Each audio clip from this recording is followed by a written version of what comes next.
चैतन्य महाप्रभु ने एक ऐसा उपाय निकाल के दिया लोगों को, उनके जीवन में कोई भय नहीं होगा। तो उन्होंने क्या दिया? नाम संकीर्तन दिया। कली कलमस नाशनम, कलयुग के सारे कलमस का नाश कर देगा। आपने जो मुझे ज्ञान दिया है उससे मेरी मोह चला गया, मेरी स्मृति वापस आ गई है। ये है भगवत गीता। आप यकीन नहीं मानोगे गीता में क्या शक्ति है। आपको लगेगा कौन ये 200 रुपये की किताब खरीदेगा? अरे हम लोग 500 रुपये की नॉवेल खरीद के पढ़ते नहीं पढ़ते क्या? हम लोग एक महीना में न्यूज़पेपर 200 रुपये खरीद देते हैं, नहीं खरीदते क्या? है कि नहीं है? हम लोग को टेक्स्ट बुक पढ़ते हैं, कई बार बच्चे लोग हम लोग टेक्स्ट बुक लाते हैं 1000 रुपये की, वो ऐसी। आप 200 रुपये गीता नहीं रख सकते अपने घर में।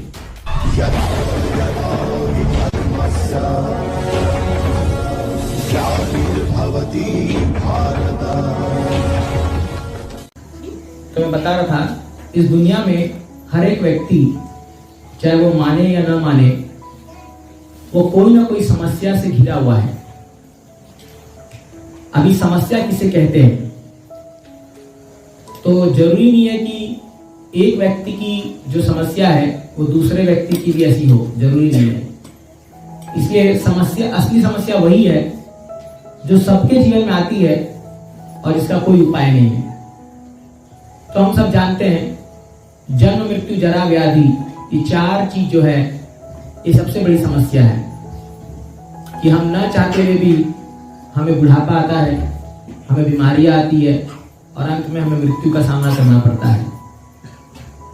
तो इन समस्याओं से प्रत्येक व्यक्ति पीड़ित है और उसके मन में एक भय है कि मेरा क्या होगा आगे, मेरे जीवन का क्या होगा, कहीं मेरे बच्चों के साथ कुछ बुरा ना हो जाए, कहीं मेरे घर में कुछ अनहोनी ना हो जाए। प्रत्येक व्यक्ति हर दिन सुबह जब उठता है तो वो अपने परिवारजनों को अपने साथ देकर के खुश होता है कि हाँ सब सही सलामत है, और भगवान से ही प्रार्थना करता है भगवान सब कुछ अच्छा रहे, सब कुछ ठीक रहे। लेकिन आप मानो या ना मानो, चाहो या ना चाहो, हम सबको पता है कि ये हर एक दिन ऐसा नहीं रहने वाला है। तो एक दिन हम सब अपने अपने रास्ते आए हैं, चले जाएंगे, ये सच्चाई है जीवन की। इसलिए चैतन्य महाप्रभु जब इस धरती पर पधारे थे तो उन्होंने एक ऐसा हमें उपाय दिया जिससे हम वो अवस्था को प्राप्त कर सकते हैं जहां हमारे जीवन से सारी भय चली जाएगी। जरा आप 1 मिनट सोचिए, अभी थोड़ा सा शांत मन से, चाहे तो आंखें बंद कर सकते हो। 1 मिनट के लिए आप जरा सोचिए, 1 मिनट भी नहीं, 10 सेकंड के लिए सोचिए कि आपको कोई चीज का भय नहीं है, आपके मन में कोई भय नहीं है, चाहे अभी कुछ भी हो जाए मुझे कोई फर्क नहीं पड़ता।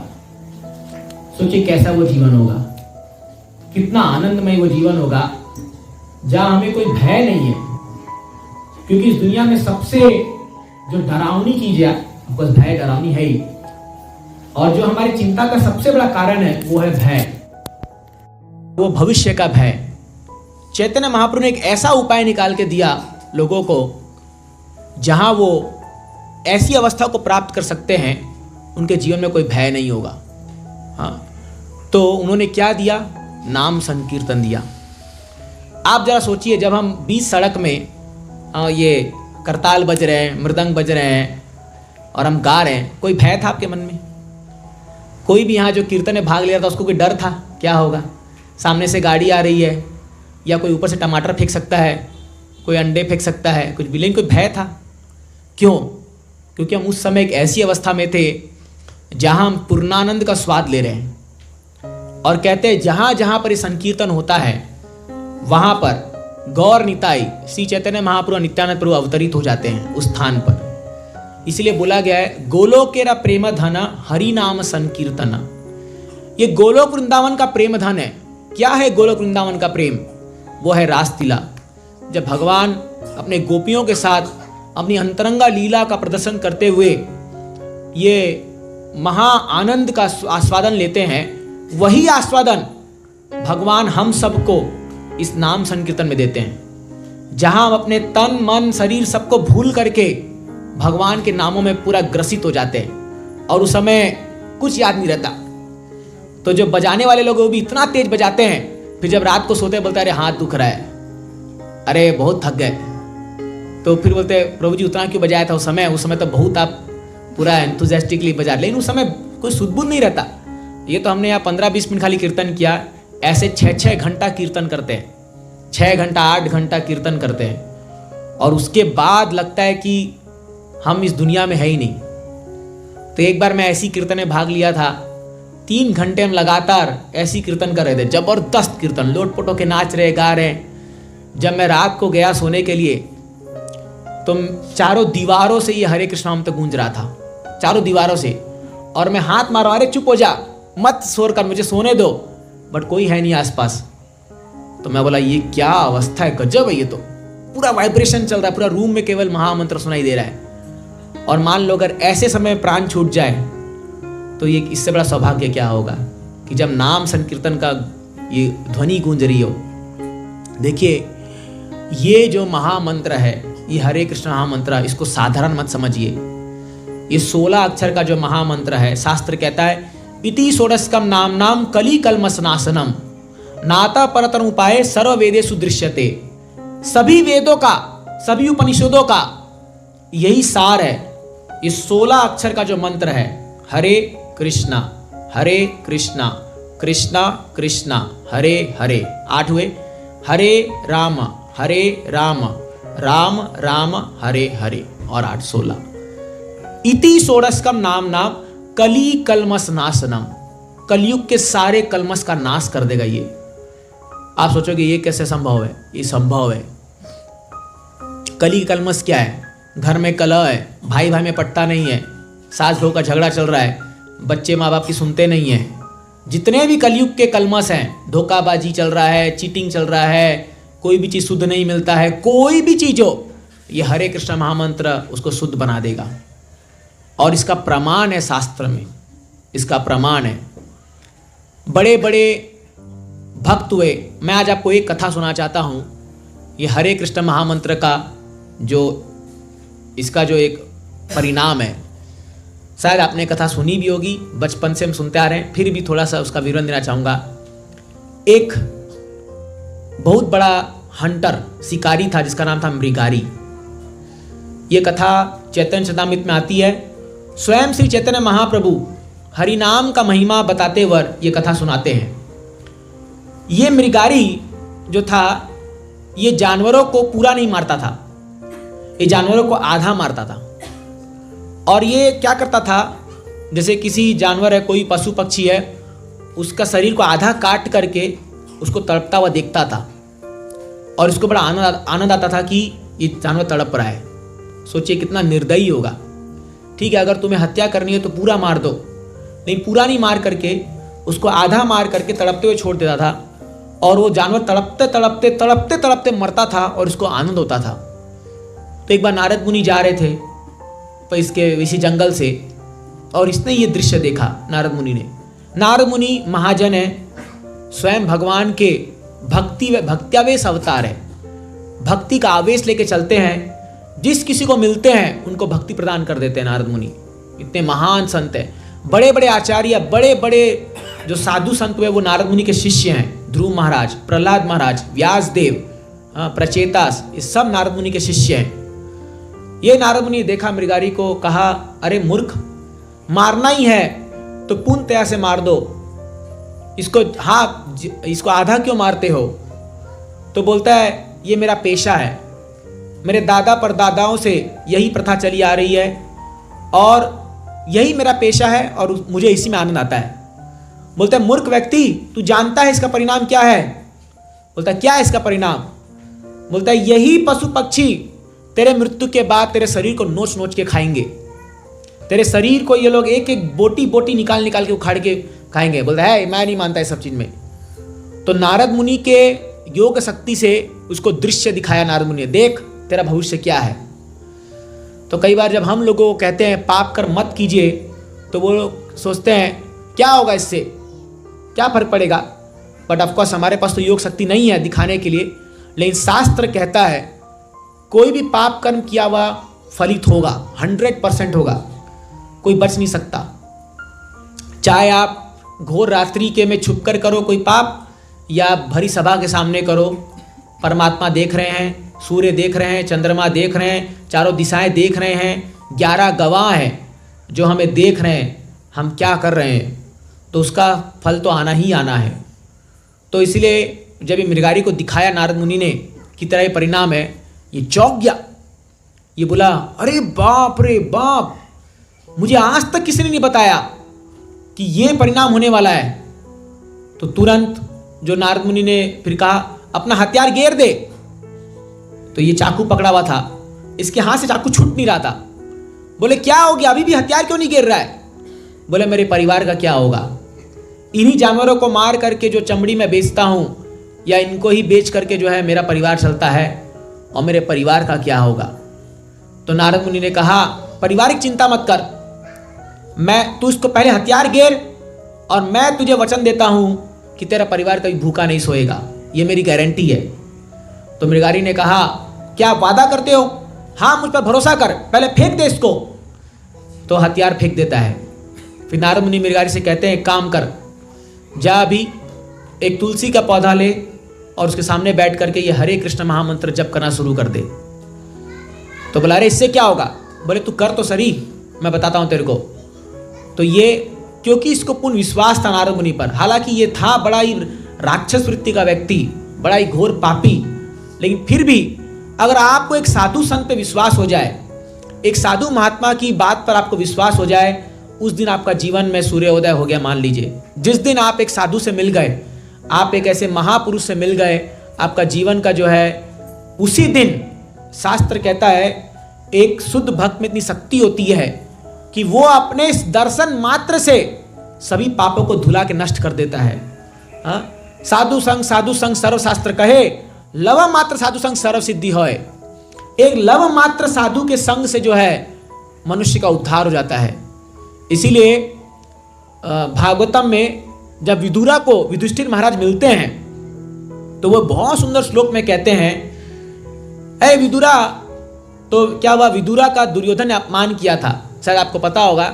इसलिए विदुरा जो है वो तीर्थ भ्रमण में चले गए थे। तो विदुरा धृतराष्ट्र को कई बार समझाए कि तेरा बेटा को समझा ले, ये विनाश का कार्य कर रहा है, इससे तुम्हारा पूरा वंश नाश हो जाएगा, कुरुक्षेत्र में कुछ नहीं बचने वाला है। लेकिन धृतराष्ट्र तो अंधा तो था ही, मन से भी अंधा, तन से भी अंधा, और सभी चीज से अंधा था वो। और वो अपने बेटे के मोह में इस तरह का प्रकार आ गया कि उसके बेटे ने विदुरा को कहा, तुम जैसे पालतू कुत्तों की सलाह हम सुनेंगे तो हमारे जीवन में कभी प्रगति नहीं होगी। विदुरा ने कहा, बस यही सुनना बाकी था, और उसकी दहलीज को पार के बोला, जा रहा हूं मैं, छोड़, अब जो होगा होगा तुम्हारा, मैं कुछ नहीं कर सकता। तो विदुरा जब वापस लौटते हैं, कुरुक्षेत्र युद्ध हो चुका था, सारे कौरव मर चुके थे, और विदुरा जब आते हैं तो युधिष्ठिर महाराज स्वागत करते हैं उनका और कहते हैं, उनके काका लगेंगे, आप कहाँ गए थे? बोले, मैं तीर्थ भ्रमण में चला गया था। तो वो कहते, तीर्थ भ्रमण और आपको? अरे आप तो जिस स्थान पे पांव रख दो वो तीर्थ बन जाता है, क्योंकि आप भगवान के शुद्ध भक्त हो। तीर्थी कुर्वन्ति तीर्थानि स्वांतस्तेन गदावृता।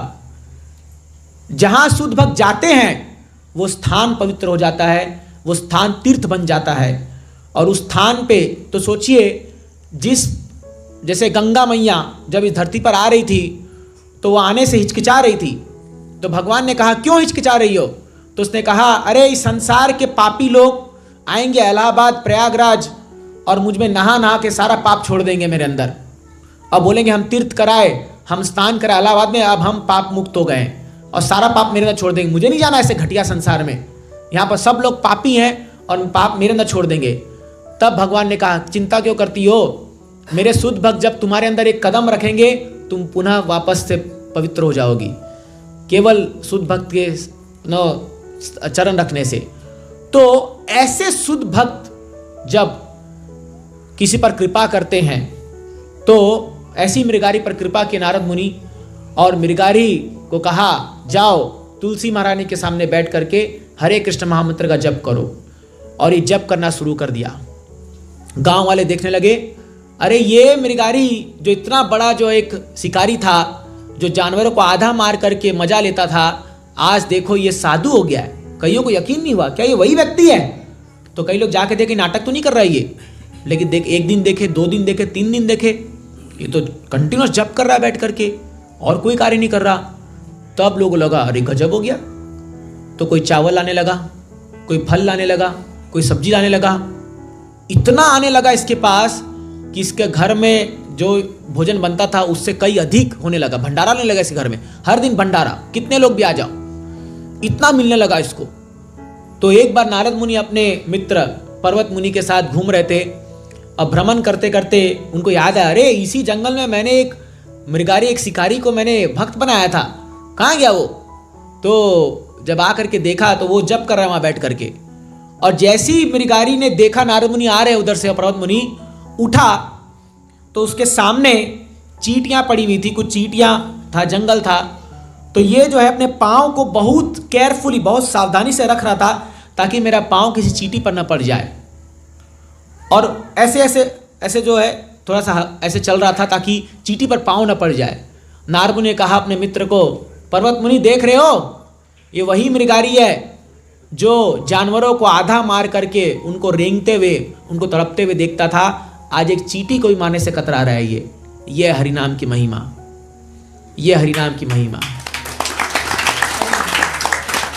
ये हरिनाम जो है ये उस स्तर तक आपके हृदय को परिवर्तन कर सकता है जहां और किसी में इतना बल नहीं है। ये चलिए, तो मृगारी आप बोलोगे तो पुरानी कथा है, मैं आपको हमारे इस्कॉन की कथा बताता हूँ। एक बार दो भक्त, हमारे मायापुर में यात्रा होती है, तो दो भक्त, कमरा जब अलॉटमेंट होता है तो किसी को पता नहीं कौन किसके साथ रहेगा, तो दो भक्त एक कमरे में आकर के रुके और रात का समय हुआ, सोने का समय हुआ, तो एक भक्त जो है वो ऑल आउट लगाने लगा जा करके, और ऑल आउट लगाने जब स्टार्ट करने जा ही रहा था तो दूसरे भक्त ने कहा, प्रभु जी ऑल आउट मत लगाइए। बोले क्यों, यहाँ बहुत मच्छर है। बोले मैं आपसे विनती करता हूँ प्लीज़ ऑल आउट मत लगाइए। तो बोले तो मच्छर कैसे जाएगा? तो बोला मुझे 5-10 मिनट का समय दीजिए। वो नीचे गया, एक स्टोर से एक मॉस्किटो नेट खरीद के ले आया, 500 रुपये का नेट खरीद के ले आया। बोला प्रभु जी आप इसमें सो जाइए। बोला अरे गजब हो यार, ये ऑल आउट 50 रुपये की आती है, तुम 500 रुपये खर्चा करके मॉस्किटो नेट लेके आए हो, तो इतना क्या तुमको मच्छरों से हमदर्दी हो गई? तो उसने कहा प्रभु जी मैं आपको क्या बताऊं, मैं एक कसाई था और मेरा काम था गायों को जब गायां कटती थी तो उनके सिर को उनके धड़ से अलग करना। लेकिन मेरा सौभाग्य था कि एक कोई हरे कृष्णा का भक्त वो गीता वितरण कर रहा था। जैसे आज हम लोग अभी स्ट्रीट में गीता बांट रहे थे ना, आप अभी दिसंबर के महीने में जाओगे, जगह जगह हमारे भक्त लोग गीता बांट रहे हैं। तो गीता बांटते बांटते हमारे भक्त लोग भी बड़े होशियार और बड़े डेयरिंग होते हैं, कहीं भी घुस जाते हैं वो लोग, कोई देखते नहीं है, क्योंकि जब करुणा करनी होती है, कृपा करनी होती है तो कोई स्थान और वो दिखता नहीं है, कहीं भी चला जाता है वो। तो चला गया, वे व्यक्ति जो है ये बुच्चर, ये गाय का मांस अलग कर रहा है, उसको बोला लो गीता पढ़ो। बोला अरे देख रहे हो मेरे हाथ खून से सने हुए हैं, कैसे मैं गीता पढ़ूं? बोले चिंता मत करो, मैं तुमको पढ़ के सुनाता हूं। इसको श्लोक पढ़ाने लगा, ये गीता धीरे धीरे पढ़ने लगा, तो धीरे धीरे इसका हृदय परिवर्तन होने लगा। गीता खरीदा और धीरे धीरे धंधा छोड़ दिया, कसाई का धंधा छोड़ दिया, और बोला ये गीता पढ़ते पढ़ते आज मेरी ये अवस्था हो गई है कि मैं माला का जप करता हूँ, मैं एक मच्छर को मरते हुए भी नहीं देख सकता हूँ, ये मेरी अवस्था हो गई है। ये है परिवर्तन।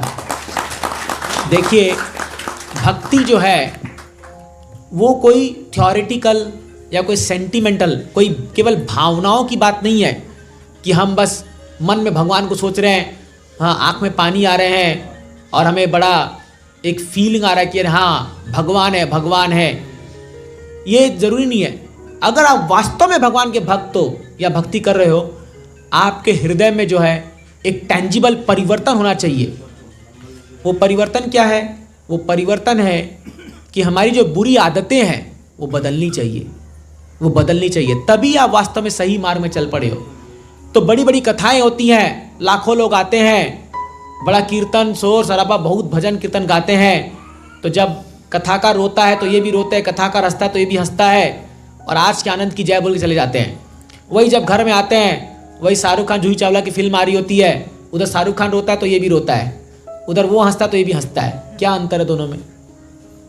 कोई अंतर नहीं है। इसलिए लोग बोलते हैं इतने कथा हो रहे हैं, लाखों लोग आ रहे हैं, ज्यों के त्यों रह गए, एक चाय तक भी नहीं छूटती है कि नहीं है? लेकिन आप वही देखोगे, अगर सच्चा में आपको किसी संत का अगर आपको सानिध्य मिलता है, आपका जीवन परिवर्तन होता है। ऐसे संत थे शिला प्रभुपाद। शिला प्रभुपाद जब अमेरिका गए, आप कल्पना भी नहीं कर सकते क्या स्थिति थी उस समय, उस अमेरिका की, उस स्थान की जहाँ पर लोग, ये नौजवान लोग, हम जैसे नौजवान लोग नशे में आकर के, हाँ, जुआ शराब ये सब नशा कर करके जो सोचते थे हम बड़े आनंद में हैं। और प्रभुपाद जी 70 साल का बूढ़ा व्यक्ति उन लोग को जाके आग्रह करता था, प्लीज चैंट हरे कृष्ण महामंत्र का जप करो। शिला प्रभुपाद जी जब गए टॉम्किन स्क्वायर पार्क में 3 से 3 घंटा कीर्तन करते थे, केवल ये अकेले एक करताल पकड़ करके हरे कृष्ण महामंत्र का कीर्तन करते थे। और धीरे धीरे ये कुछ नशेड़े लोग आकर के जुड़ने लगे और धीरे धीरे स्टार्ट हुआ हरे कृष्णा मूवमेंट। एक छोटा सा गैरेज का एक वो लिया था प्रभुपाद जी ने रेंट पर, और वहाँ पर राधा कृष्णा की एक मूर्ति रखी और प्रभुपाद जी हर ऐसी शाम को बैठ करके गीता पर प्रवचन करते थे और वो स्टार्ट हुआ हरे कृष्णा मूवमेंट इस्कॉन। और आज देख लो वो कहाँ से कहाँ पहुँच गया। क्यों? क्योंकि प्रभुपाद जी एक सच्चे संत थे, प्रभुपाद जी एक सच्चे गुरु थे। प्रभुपाद जी के मन में कोई ये भावना नहीं थी कि मैं अमेरिका जा रहा हूँ तो मैं वहाँ से धन कमा लूँगा, मैं वहाँ से कुछ और ले लूँगा। नहीं, उनके मन में यही इच्छा थी, मुझे देना है दुनिया को। क्या देना है मुझे इस दुनिया को हमारी संस्कृति देनी है, हमारे गीता का ज्ञान देना है, मुझे दुनिया को भक्ति देना है।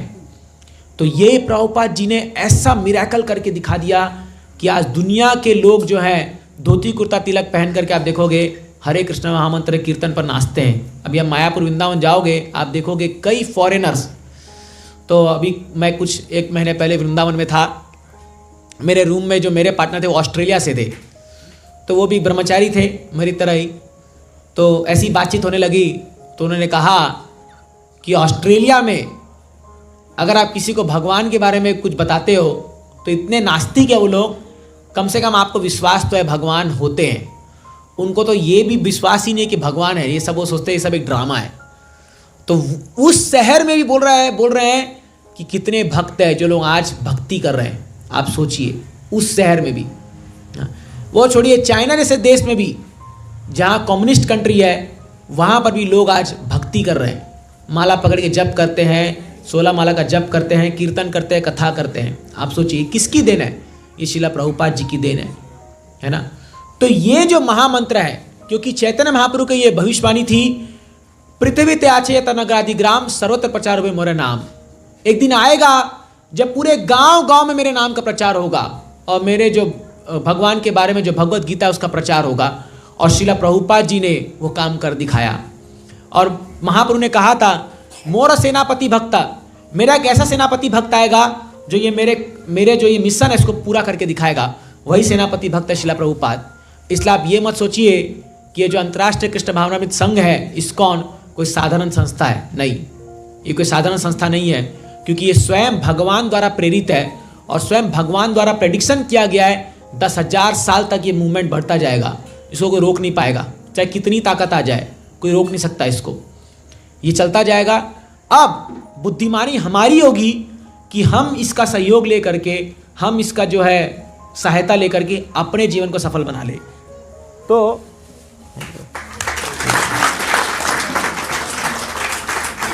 इसीलिए देखिए आप जो लोग यहाँ बैठे हुए हैं, देखिए हमारे पास समय कम है, हमें किसी को नहीं पता कि हमारे जीवन में कितनी आयु है। परीक्षित महाराज को 7 दिन का समय मिला और कितना बुद्धिमानी का काम किया उसने। सोचिए पूरे वर्ल्ड का राजा, हम कितने घर, 1-2 घर होगा हमारे पास, मैक्सिमम 1-2 फ्लैट होंगे, उसके राजा है, उसका मैनेजमेंट करने में हमारी हालत खराब हो जाती है। और वो पूरे विश्व के राजा, और उनको श्राप मिल गया कि 7 दिन में तुम्हारी मृत्यु होने वाली है, 7 दिन में। और उसने क्या किया, सब कुछ छोड़ करके चले गए और कहा कोई है यहाँ पर जो बताएगा मरते व्यक्ति को क्या करना चाहिए।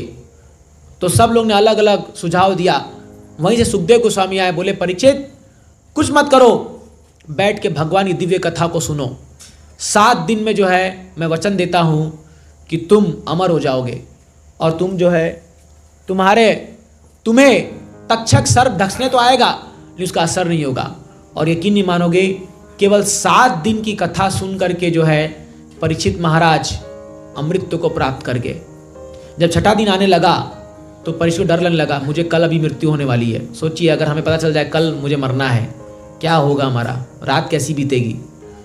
लेकिन वो भय तो लग रहा है कल मृत्यु होने वाली है, और सुखदेव गोस्वामी ने सेंस कर लिया कि इसको थोड़ा सा भय लग रहा है, हल्का सा। तो सुखदेव स्वामी कहते हैं, परीक्षित चिंता मत करो, जिस भाव से, जिस श्रद्धा से तुमने कृष्ण की कथा सुनी है, मैं गारंटी देता हूं तुम भगवत धाम प्राप्त कर चुके हो। अब तुम्हारा शरीर ये भौतिक स्तर पे नहीं है, तक्षक आएगा ढसेगा, वो केवल ड्रामा होगा, लेकिन तुम्हारी मृत्यु नहीं होगी, तुम ऑलरेडी जा चुके हो भगवत धाम में। ये है भगवत कथा का असर। तो आप देखो, सेम अर्जुना, आप देखिए इसी महीने में 3 तारीख को हमने गीता जयंती मनाई, और अर्जुना जो है वो ऐसा वॉरियर, एक ऐसा योद्धा जो बोलते हैं अकेले पूरे कौरवों को हराने की सक्षम रखता है। ऐसी बात नहीं है कि अर्जुना पहली बार इन कौरवों के सामने था। जब विराट में युद्ध हुआ था, बृहन्नल्ला जब अर्जुना एक यूनक के रूप में था, अकेले उसने सभी कौरवों खदेड़ भगाया था, अकेले।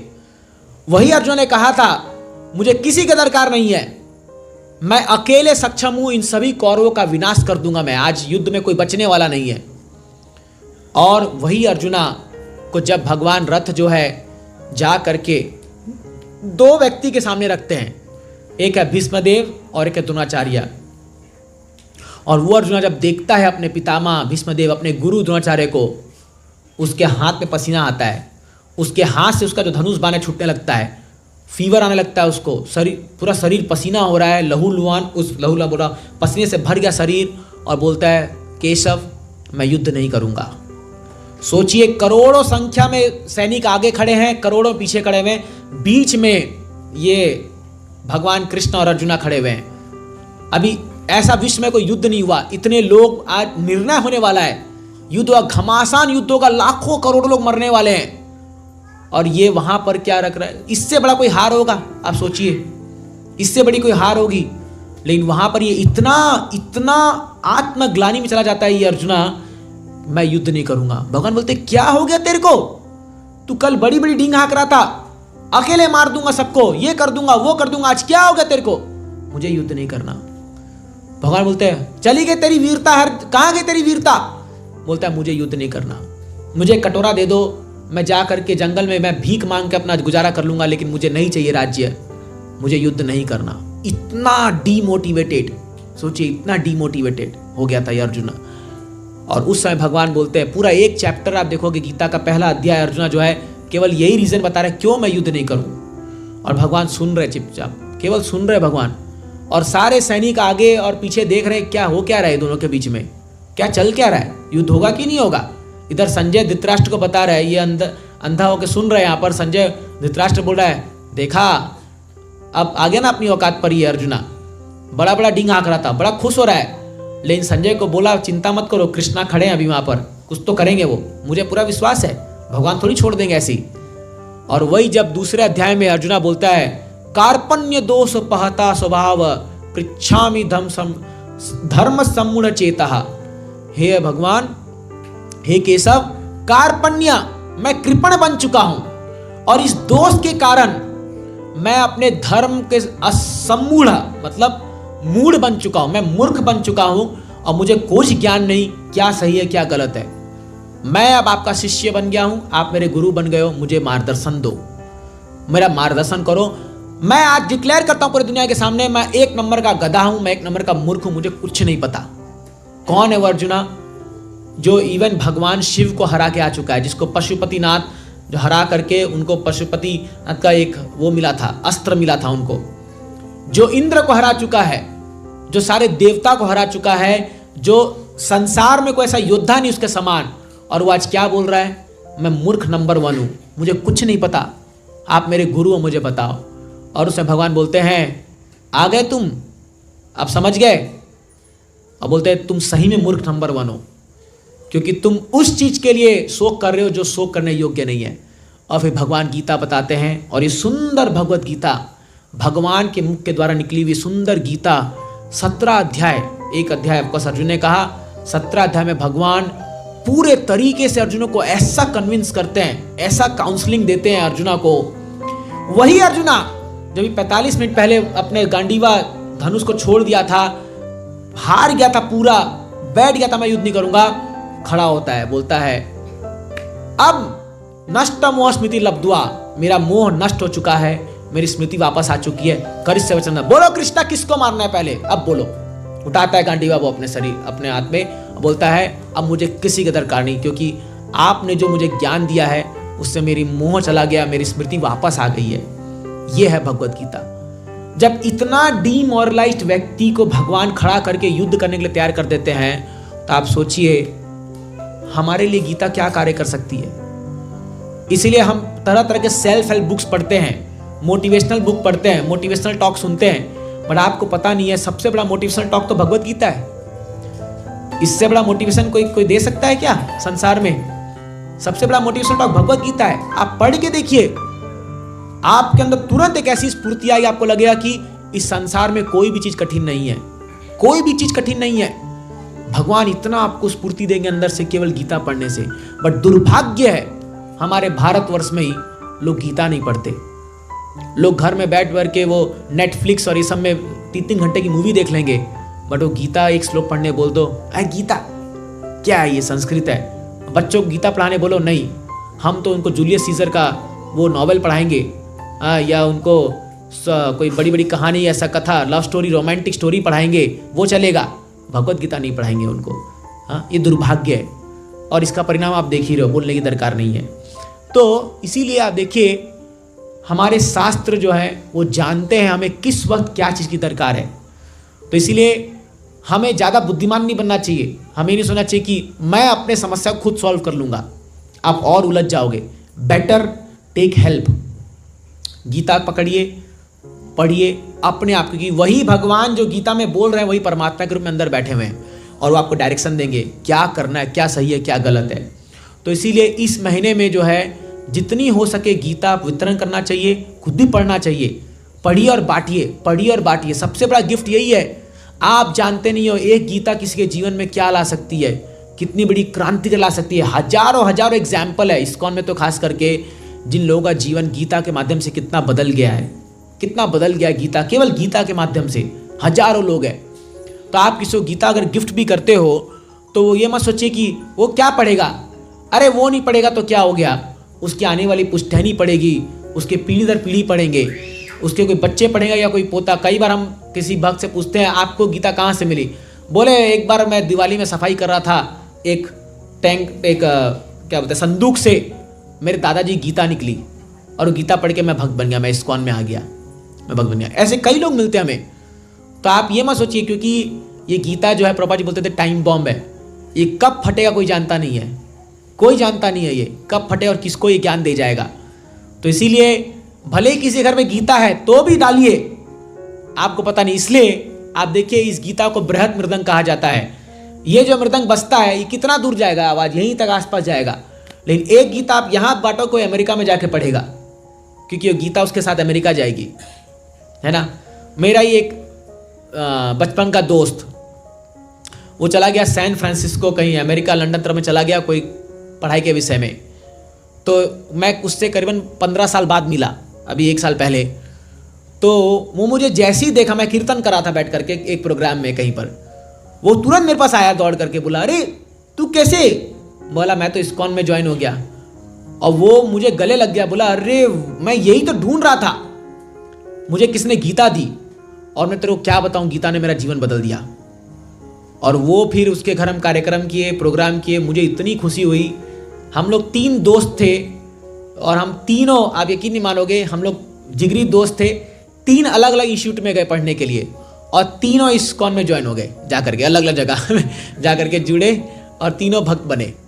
तो आप सोच भी सकते हैं, आपको लग रहा होगा अरे मैं भक्ति कर रहा हूँ, शायद मेरा रिश्तेदार क्या सोचेगा, मेरे पड़ोसी क्या सोचेंगे, मेरे ऑफिस वाले क्या सोचेंगे। अरे आपको नहीं पता, वो भी छुपके छुपके भक्ति कर रहा होगा। किस दिन सामने आ गई ना माला, एक दूसरे की तब बोलेगा तू भी, हाँ मैं भी, समझ रहे ना। इसलिए शर्माना क्या। अरे आप सनातन धर्म के फॉलोअर हो, इसमें शर्माना क्या आपको। कोई दूसरे का धर्म पालन कर रहे हो क्या, अपने खुद का धर्म पालन कर रहे हो आप। तिलक लाने शर्माना क्या, सीखा रखने शर्माना क्या, क्यों डरे हम किसी से। तो इसीलिए गीता पढ़िए, ठोक बजा के पढ़िए, कीर्तन कीजिए, संकीर्तन कीजिए। आप लोग आगे निकलोगे, कल देखोगे आपका भविष्य बचेगा, आपके बच्चों का भविष्य बचेगा। नहीं तो वो दिन दूर नहीं है कि जब हम लोग को अपने ही कीर्तन करने के लिए परमिशन लेना पड़ेगा और बाकी लोग रोड में रैली निकालेंगे, शो निकालेंगे। अभी आज सुबह ही मुझे एक एग्जाम्पल आया। आज सुबह 6 बजे सेंट्रल पार्क में खारगर में जोरदार म्यूजिक बज रहा था, एकदम डिस्को डांस चल रहा था, ठीक है। आज से 1 साल पहले हम लोग सुबह 6 बजे कीर्तन करने निकल रहे थे रोड पे, तो किसी ने कंप्लेन कर दिया पुलिस में कि डिस्टर्बेंस हो रहा है। तो आज मैं सोच रहा था लेटे लेटे ही, अभी कोई कंप्लेन नहीं करा जा करके, अभी डिस्टर्बेंस नहीं हो रहा, अब आपकी नींद नहीं हराम हो रही है जब ये बड़ा सा म्यूजिक बज रहा है और ये बज रहा है, नहीं हो रही है, क्योंकि लोगों के दिमाग में जो है ना, बोलते हैं ना, वो भेजा नहीं रह गया, अभी सब घास फूसा भर गया है पूरा। तो उनको लगता है कीर्तन मतलब शोर हो रहा है और डिस्को डांस चल रहा है। अभी न्यू ईयर पार्टी आएगी ना, आप देखिएगा सब पब्लिक में बजाएंगे एकदम बड़ा बड़ा स्पीकर लगा करके। वो शोर शराबा नहीं है, वो तो आनंद है, वो मजा है। और आप कीर्तन कर लो, क्या डिस्टर्बेंस कर रहे लोग, ये हमारी मानसिकता हो गई है, ये बीमारी है हमारे अंदर, और इसीलिए हमारा समाज गिरते जा रहा है। यही कारण है, यही कारण है। और कुछ लोग आवाज उठाते हैं तो हम लोग क्या टीवी के सामने बोलते हैं, क्या मतलब है इस शोर शराबा करने के लिए, बॉलीवुड को क्यों तुम लोग गाली दे रहे हो, कितना मजा आता है। देखो हम लोग भी जाते हैं 9 to 12 सो जाते हैं, संडे सो जाते हैं, बड़ा मजा आता है। तो एक्चुअली क्या है, हम सब जो हैं, हम अपनी इंद्र तृप्ति के लिए अपने ही संस्कृति को डुबाते जा रहे हैं, और फिर कल गाली दे देंगे हम लोगों को। ये साधु सब लोग बिगड़ गए एकदम, कुछ नहीं करते ये लोग, खाली फोकट के लिए खाते पीते सोते हैं लोग। ऐसा गाली देंगे हम लोग बैठ करके घर में, और जब हमारी करने की बारी आएगी तब कौन जाएगा बाहर, छोड़ो ना। क्यों संकीर्तन हो रहा है, क्यों भाग ले हम लोग, घर में आराम से बैठे रहो, टीवी में देखो, मस्त एंजॉय करो। ये मानसिकता है। इसीलिए उन लोगों का, इसीलिए मैं एक श्लोक से यहाँ पर विराम दूंगा, फिर कुछ प्रश्न उत्तर करेंगे। गोपी गीत में गोपियाँ एक बहुत सुंदर गीत गाती है, और उसमें वो एक श्लोक गाती है, तव कथामृतम तप्त जीवनम कोविभीरितम कल्मषापहम श्रवण मंगलम श्रीमदातताम भुवि गृह्णन्ति ये भूरिदा जना। वो कहती है, हे कृष्णा, तव कथा अमृतम, आपकी कथा अमृत के समान है, तप्त जीवनम, इस दुनिया में तपते हुए लोगों का जीवन है ये आपकी कथा। तव कथा अमृत तप्त जीवनम, कोविभीरितम कल्मषापहम, सभी प्रकार के कल्मष को शापहम अपहम मिटाने वाला है ये। श्रवण मंगलम, सुनने के लिए बहुत मंगल है ये। श्रीमदातताम, और ये बहुत सुंदर आपकी कथा। भुवि गृह्णन्ति ये भूरिदा जना, हम ऐसे लोगों का बहुत बहुत धन्यवाद देते हैं। भूरिदा, भूरिदा मतलब जय हो, गुणगान हो, glories to that people, those devotees, जो आपके कथा को घर घर जाके बांटते हैं, जो आपके कथा को घर घर जा करके उनका वितरण करते हैं। गोपियां उन लोगों को आशीर्वाद दे रही है, उन लोगों का गुणगान कर रही है जो कृष्ण कथा को बांटते हैं जा करके। तो देखिए, ये जो प्रेडिक्शन है ये श्रील प्रभुपाद जी के लिए है, क्योंकि प्रभुपाद जी एक ऐसे भक्त निकले जिन्होंने घर घर जा जाके कृष्ण कथा को बांटा है। अगर आज प्रभुपाद नहीं होते तो शायद हम और आप यहाँ बैठ के कृष्ण के बारे में चर्चा नहीं कर रहे होते। शायद मैं भी आज यही सोचता, हाँ कृष्ण तो क्या है, वो भी एक छिछोरा पंथी की तरह लड़कियां घुमाता है और मस्त ऐश आराम कर रहा है, और हम लोग को गीता सुना रहा है। हाँ, खुद 16,108 रानियां और हम लोग गीता में उपदेश दे रहे। ये हम ऐसा सोचते अपनी मूर्खता के वश। सच में यदि प्रभुपाद नहीं होते तो शायद मैं भगवान पर विश्वास नहीं कर पाता, कृष्ण पे, लेकिन केवल प्रभुपाद जी की कृपा से आज हम जान पाने कृष्ण कौन है और भगवान कौन है। सच में आज ये प्रभुपाद जी की कृपा है। तो इसीलिए देखिए, हमारा बहुत बड़ा सौभाग्य है कि हम ऐसे मूवमेंट में हैं, इस्कॉन में, जहाँ पर आपको कोई भी चीज़ केवल सेंटिमेंटली या केवल भावनात्मक के स्तर पर नहीं स्वीकार करना है। हर एक के पीछे लॉजिक है, तथ्य है, प्रमाण है, सब कुछ। जब तक आप कन्विंस नहीं होते हो तब तक कोई भी चीज़ आप पर फोर्स नहीं की जाती है। तो इससे बड़ा और क्या मिलेगा हम लोग को। तो इसीलिए इस मौका को जाने मत दीजिए। आप यकीन मानिए, आज आप भक्ति स्वीकार करोगे, आज से 10 साल बाद आप बोलोगे मैं पहले क्यों नहीं आया भक्ति में। मैं जितने भी लोगों से मिला हूँ आज तक, जो लोग कुछ उम्र के बाद भक्ति स्वीकार किए, वो बोलते काश मैं पहले आ गया होता, काश। और खास करके कई लोग जो विवाहित लोग होते बोलते हैं मैंने काश मैं शादी के पहले आ गया होता। खैर ये आपकी चॉइस है, तो एनी हम कोई प्रमोट नहीं कर रहे, बट स्टिल क्यों? क्योंकि ये मार्ग इतना जॉयफुल है, इतना आनंद है इसमें, इतना एडवेंचर है, इतना आनंद है कि लोग सोचते हैं काश थोड़ा पहले कर लिए होते तो शायद हम और सुधर गए होते अभी तक। लेकिन देर आए दुरुस्त आए, अब तो आ गए, अब जाइए मत, अब आ गए हैं, फुल्ली प्रैक्टिस कीजिए। क्या नहीं देगा आपको भक्ति, सब कुछ दे सकता है ये आपको, आप यकीन भी नहीं कर सकते हो। कृष्णा इतना देंगे, चाहे वो धन धान्य हो, चाहे वो सुख सुविधा हो, परिवार हो, क्या नहीं देंगे आपको भगवान, इतना देंगे कि आप यकीन नहीं मान पाओगे। 2 दिन पहले मैं अपने घर में था, तो मेरी माँ मुझसे कह रही थी, आपको बताऊं, कि मेरा एक बेटा गया और वो 1000 बेटा लेके के आया। क्योंकि जो भी हमारे भक्त जाते हैं मेरे घर में या में, तो मेरी माँ को लगता है कि तो मेरा बेटा के समान है। रियली मेरी माँ परसों बोली, मैं बोला धन्यवाद, यही सुनने के लिए तो मैं तड़प रहा था कि आपको यकीन तो हुआ कि हम कुछ अच्छा काम कर रहे हैं। तो ये सच है, आप ये मत सोचिए कि अरे हम कुछ खो देंगे, कुछ नहीं खो गए। आप कृष्णा को जोड़ रहे हो अपने जीवन में, आप परम भगवान को जोड़ रहे हो, मतलब आप इस दुनिया के 800 करोड़ लोगों को अपने साथ जोड़ रहे हो, क्योंकि कृष्णा तो सबके हैं, वो तो सबके माता पिता हैं। वसुदेव कुटुंबकम, आप एक छोटा परिवार जो 4-5 मेंबर होंगे उसको भले आप छोड़ रहे हो या उससे थोड़ा दूर जा रहे हो सकता है, बट आप 800 करोड़ के परिवार, ये भी कम है, इस पूरे ब्रह्मांड के जो लोगों से जुड़ जा रहे हो आप। सोचिए आप केवल के आप कृष्ण से जुड़ रहे हो तो कितना बड़ा परिवार है आपका। आज हम इस्कॉन में कितना बड़ा परिवार है, जहाँ जाते हैं वहाँ हमें रहने खाने पीने की कोई हमें सोचना नहीं, हमें जहाँ जाते हैं भक्त लोग ऐसा प्रेम दिखाते हैं, लगता है कि ये तो मेरा परिवार है, कसम से ऐसा फील होता है। इतना बड़ा परिवार है कि अगर सबसे मिलने भी चाहिए तो पूरा जीवन पार हो जाएगा, इतना बड़ा परिवार है हम लोग का। तो इतना बड़ा परिवार आपके लिए इंतजार कर रहा है, तो हम छोटे से अभी उस परिवार को छोड़ना भी नहीं है, उसको साथ में लेके जोड़ दो परिवार को, तो आपका परिवार कितना बड़ा हो जाएगा आप सोचिए। तो ये इस्कॉन फैमिली है, इसलिए आप सबसे हाथ जोड़ के विनती है, प्लीज़ जुड़िए इसमें। प्रोसेस बहुत सिंपल है, केवल हमें अपनी बुरी आदतों को धीरे धीरे छोड़ना होगा। धीरे धीरे एक एक माला जप करना शुरू कीजिए। स्टार्ट कीजिए गीता पढ़ने से। तो हमारे यहाँ पर गीता का वो कुछ पुस्तकें हैं, जिनके पास भी गीता नहीं है, मैं आपको रिक्वेस्ट कर रहा हूँ इस महीने में प्लीज़ एक गीता तो ले लीजिए, गीता पढ़ना शुरू कीजिए। यकीन मानिए, नहीं समझ में आ रहा कोई बात नहीं, रात को सोते हुए एक श्लोक खाली पढ़ के सो जाओ। कसम खा के कहता हूँ कि केवल इतना भी करोगे ना, 2 महीने का इंतजार कीजिए, आप देखिए आपका जीवन कैसे बदलता है।